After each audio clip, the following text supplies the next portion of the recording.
and she was a partner in every way. She procured the girls for him. She had sex with the victims, minors, with him and alone. And several victims testified at her trial. And she was found guilty by a jury and sentenced to 20 years.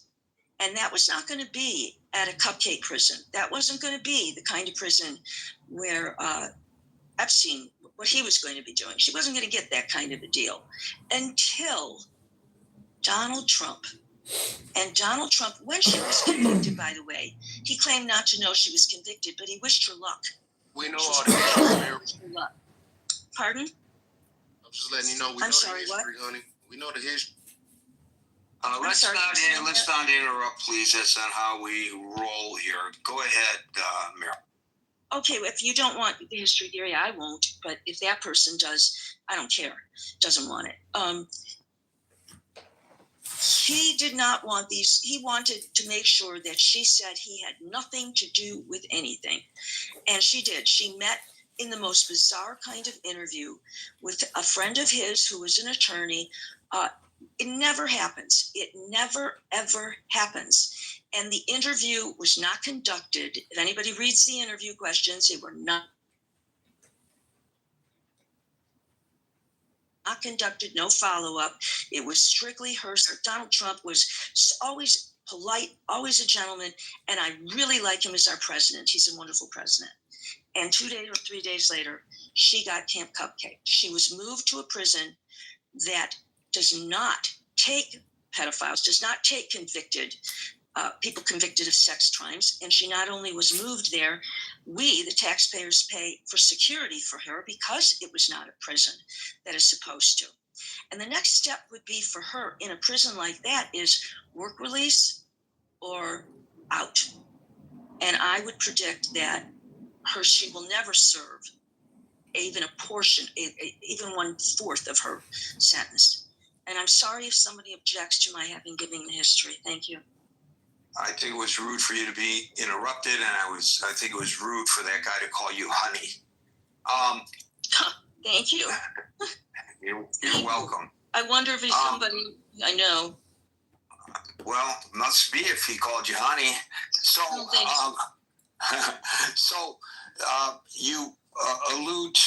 you referred to the first trial down in Florida where he, was given his walking papers and not incarcerated, and how ultimately somebody appealed. I don't know who did. I don't know how. The history of this. So I won't bore the person who doesn't want to hear the history of this. But somewhere along the line, the U.S. Attorney's Office in New York City, in the Eastern District, went and prosecuted him successfully. And I don't know whether there's a cause and effect here. I have no way of knowing. But as we all know, the president fired that assistant U.S. attorney who prosecuted the case successfully against Epstein. So, it just makes you wonder what's going on. And even if it had nothing to do with that, the optics are horrible. So why would you? It would have to be like something really egregious that you could articulate to explain to the public why you were firing her, under these kinds of circumstances. Hey, Gary, I'd like to try to help everyone understand why we're seeing this. Well, but it's not your place to jump in. You know that. You have to wait your turn, and then you'll be able to help us understand. Come on, you know the room rules. Thank you, Meryl, and we'll now go to Jason. I think they should release them. To answer the question of the room, it is a bit curious to me that Trump won't release them. I'm glad to see bipartisan support for the release of the files. I think there, Dr. Francine, you have some feedback. or you may want to check your mic. But I think, this bipartisan support for that is great. I think it's bringing America together. It may be something that can only be released toward the end of the Trump administration. I do think a point suggested earlier, that maybe some donors or some other highly placed persons, they don't want to see these files released. They may have very good reasons for that.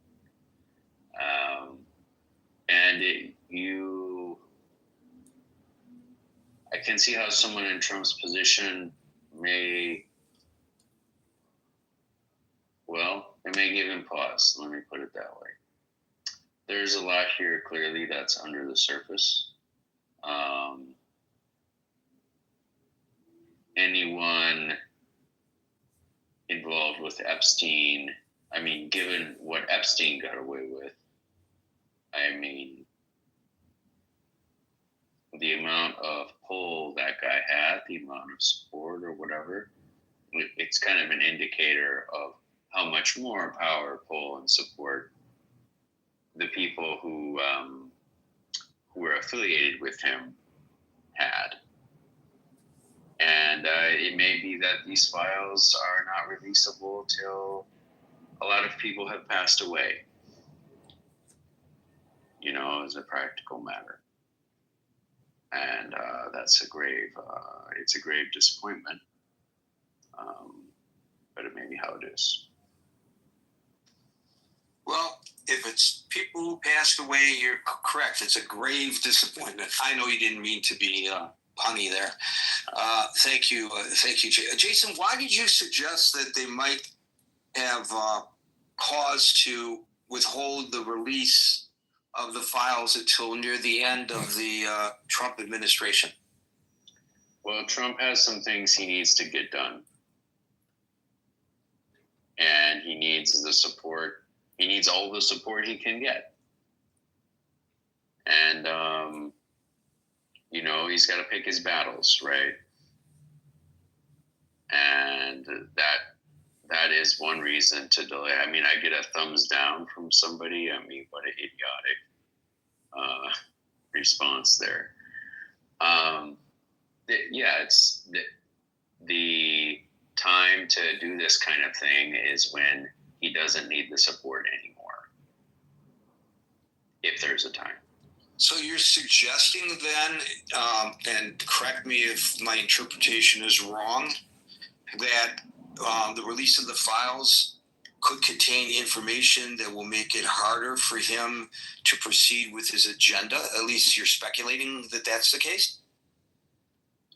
Well, I think it would make some of his more high-profile supporters unhappy with him if this information were released. Yes, they don't want embarrassing information about themselves to be released, and so now is not the time to do that. I think that obviously, if the files are released, they will show that virtuous Trump opposed Epstein at every step and was not involved in any way. And, but I don't think it's about self-interest. I think it's about what he needs to do for the country. And is this the primary thing? I think, no, it's not. Thank you for that, Jason. That's an interesting take. We'll now go to Dr. Francine. That is a totally fascinating take, Jason. First of all, I'd like to point out the fact that I am a woman. And second, I have been watching women have difficulty getting justice for what is done to them for my whole life. And so today, when those women came out on the lawn in front of the Congress, I went out, I turned on the TV, and I watched them talking. And it's very interesting the kinds of things they said. First of all, one of them said that she was mute after she got raped by Epstein, and that she could never again after that. Another one said that she had been undergoing trauma therapy. It took her years to even get to undergo trauma therapy. And others of them who were more removed from the situation by now said, if you don't want to release a list, we have a list, and we will release the list for you because we actually have it. So they ran the gamut from, totally destroyed emotionally by the event to, fuck you and your mother if you're not going to release this list. But so that was one interesting thing. The next interesting thing was that Ro Khanna said that he had the discharge petition, which is what's happening is a very interesting thing, which is a petition to a bipartisan petition to release the Epstein files out of committee and for a vote on the floor had already been scuttled once by Mike Johnson sending Congress home early. But now there's no way for him to send it home again. So they have to do something about the fact that it needs a certain number of supporters to get out of the committee. And according to Ro Khanna this morning, they had, and Howard Massey, who is a Republican, they had at least 3 Republican women survivors. And they were Lauren Boebert and Marjorie Taylor Greene and Nancy Mace, who was a survivor. And when Don Lemon came over to interview her, she was having a panic attack and couldn't do the interview. But I'm trying to convey the emotional impact for these women of this. And then as a contrast,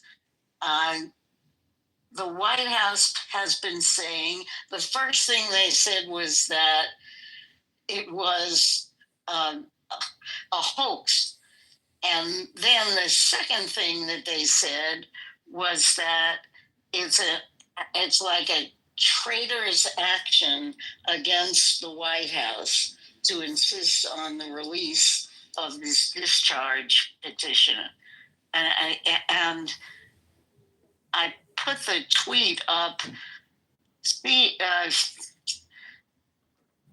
This man said, that they put the tweet up on X because it was so shocking that as a president, he would say something like that. But he said it was worse than an act of disloyalty, that it was almost a treasonous act against the White House. And pretty shocking, I would think. Here, let me read it. That's right. Massey said, and Massey is a Republican. I don't know if that's precedented in this country to have a president call legislators to say that they are engaged in a hostile act, particularly when the so-called hostile act is trying to get justice for people who've been victims of sex crimes. So I guess what I'm trying to say to shorten it a little bit is that there's something really rotten in the state of Denmark or in the state of DC, if Trump is feeling that way, and we have really never had somebody in the Oval Office trying to cover up sex crimes, and working so hard to do it.